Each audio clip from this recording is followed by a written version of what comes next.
para pautar a anistia, mas Hugo Motta, presidente da Câmara, nega. E agora, hein?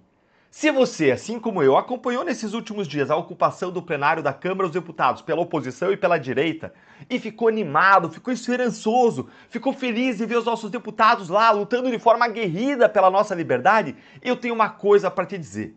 Não desanime agora que a ocupação acabou. Ontem, no fim da ocupação, teria sido anunciado um acordo com Hugo Motta para votar a anistia e o fim do foro privilegiado na semana que vem.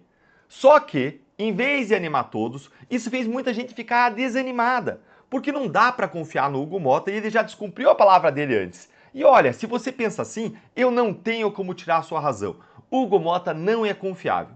E aí, eis que hoje de manhã surge essa notícia aqui como uma bomba na coluna do Igor Gadelha no portal Metrópolis. Olha aí, Hugo Motta nega acordo com bolsonaristas para pautar a anistia. Como assim, Deltan? Foi tudo em vão? Foi tudo pelo ralo? É mais uma traição? Bora ler aqui a coluna para entender. E depois eu já vou te falar o que vai acontecer a partir de agora. Olha aí, o presidente da Câmara, Hugo Motta, negou a aliados e interlocutores ter fechado um acordo com a oposição bolsonarista para pautar o projeto de anistia aos envolvidos 8 de janeiro. Na noite de quarta-feira, ontem, líderes de partidos da oposição deram a entender, presta atenção nisso, deram a entender, ninguém falou isso, mas deram a entender ter fechado um acordo com Motta para votar a anistia em troca de encerrar a ocupação da mesa diretora. Segundo esses líderes, o acordo envolveria o PL de Jair Bolsonaro, o Novo e partidos do Centrão, como PP, União Brasil e PSD.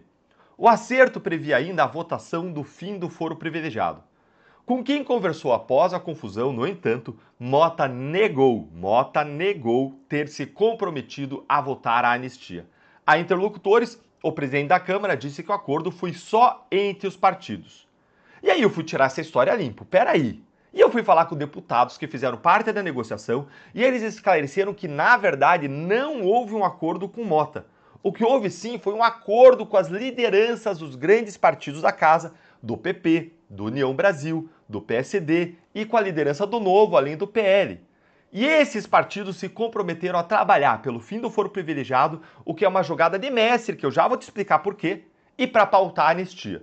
E em seguida eu vou te mostrar por que esse acordo das lideranças é importante, qual é o impacto disso. Mas antes, olha aqui comigo o vídeo do Nicolas Ferreira de ontem à noite e presta atenção nos detalhes sobre os quais a gente está falando. Se você já assistiu, e eu já tinha assistido, vale a pena assistir de novo, com foco agora no que especificamente foi sim objeto de acordo. Olha aí, acompanha comigo. Fala Brasil, nós estamos aqui, uma parcela gigantesca dos deputados, existem vários outros ainda que não estão aqui, mas para dar o seguinte recado, nós dobramos o nosso apoio no Congresso para as nossas pautas. Hoje, além do PL, que está aqui o Sócrates, além Marcelo que é líder do Novo, também PP, União, PSD e demais outros deputados de vários partidos estão conosco nas nossas pautas. O que eu quero dizer para você é o seguinte, olhe a reação da esquerda, reação de derrota, porque hoje sim, a gente conseguiu chamar a atenção, paramos o Congresso por 2 dias, algo inédito, histórico do nosso país, para que a gente continue vencendo esta batalha. E eu não tenho dúvidas que todos que estão aqui vão continuar incessantemente para na reunião de líderes, que foi feito um acordo para que tanto o fim do foro privilegiado, quanto também a anistia, todos esses partidos lutem juntamente conosco para que seja aprovado. Primeiro passo, tirar a forca dos deputados que estão sendo pressionados pelo STF através do fim do foro privilegiado. E segundo, ter a anistia ampla, geral e restrita. Excelente. E para isso, nós não podíamos isolar os outros demais partidos, fazer o que a esquerda queria, que era nos deixar de lado. Portanto,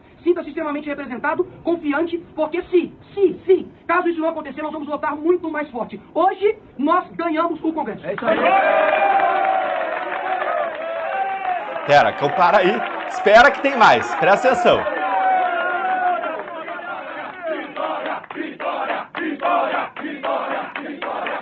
Senhores, muito boa noite. Vocês estão acompanhando, o Brasil inteiro está acompanhando o que está acontecendo aqui hoje na Câmara Federal. Nós, como oposição, reunimos aí mais de 100 parlamentares, fisicamente, para poder ocuparmos, obstruímos ontem e hoje também, para que a gente avance as pautas de prerrogativas constitucionais e anistia aqui nessa casa.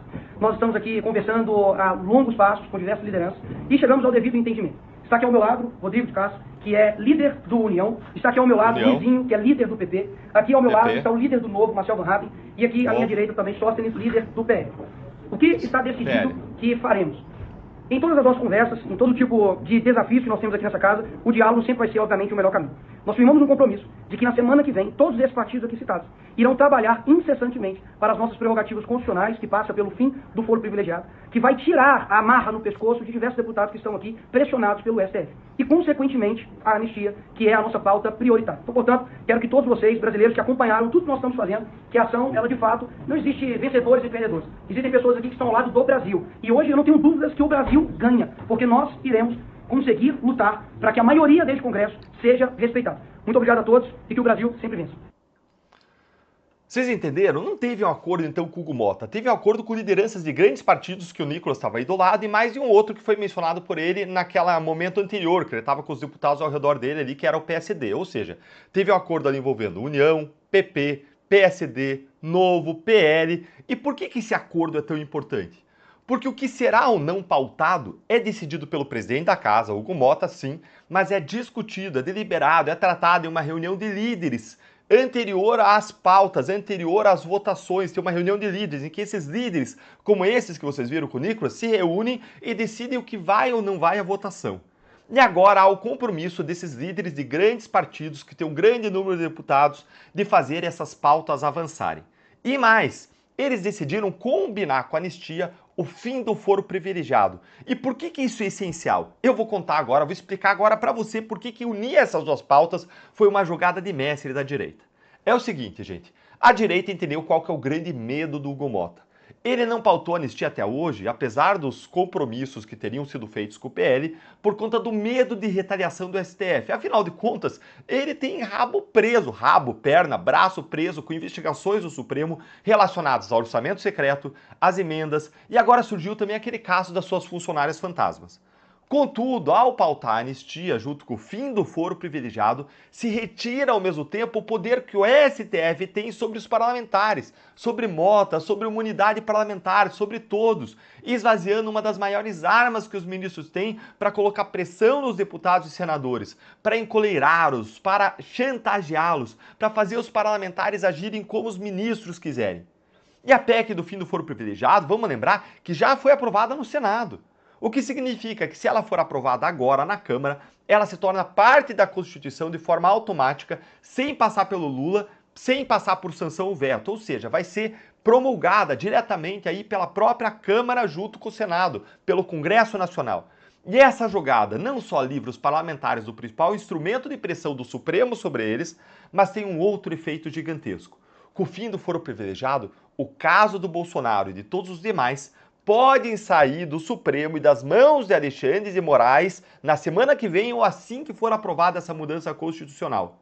E agora eu preciso dizer para vocês que o Supremo vai querer ainda assim tentar manter com ele o caso do Bolsonaro e alguns outros casos. Eles vão invocar uma figura chamada de prorrogação de foro, tem sido chamada assim, que significa manter o caso lá na corte quando a pessoa perde o foro privilegiado por uma razão fática. Por exemplo, a pessoa saiu do cargo que dava o foro privilegiado, perdeu o foro privilegiado. Ainda assim, quando os casos estão no fim, perto do julgamento, os tribunais têm avançado e ainda assim julgado a pessoa. Contudo, nesse caso seria diferente. Haveria aí uma mudança da própria Constituição, da regra do jogo. Não é uma mudança fática, e sim uma mudança jurídica de regra. E a retirada do caso das mãos do STF deverá ser, a meu ver, obrigatória. Afinal de contas, quando muda uma regra de procedimento, e se entende assim há muito tempo, é o que dizem os autores, os estudos, quando se muda uma regra de procedimento, ela se aplica já para a próxima etapa do procedimento.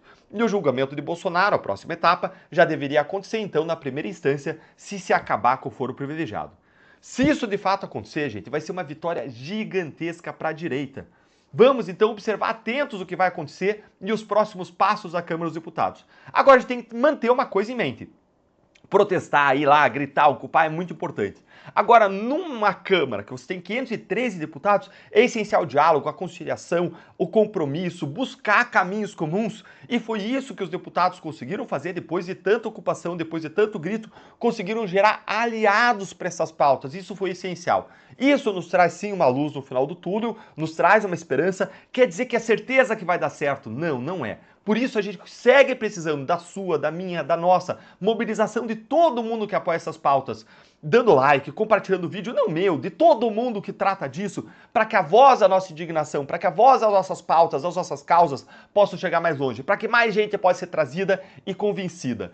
seja pelo incentivo de adesão a pautas que são legítimas, são importantes, da liberdade, da causa da justiça, seja por pressão mesmo, seja por receio de não ser eleito na próxima eleição, seja por um incentivo do eleitor por meio do voto, por meio da cobrança, o que é algo extremamente legítimo também. Então a gente não pode parar nem retroceder e se a anistia e o fim do foro privilegiado não forem pautados aí nos próximos dias, obstrução já e pressão nas redes sociais e nas ruas. Não vamos retroceder, vamos em frente.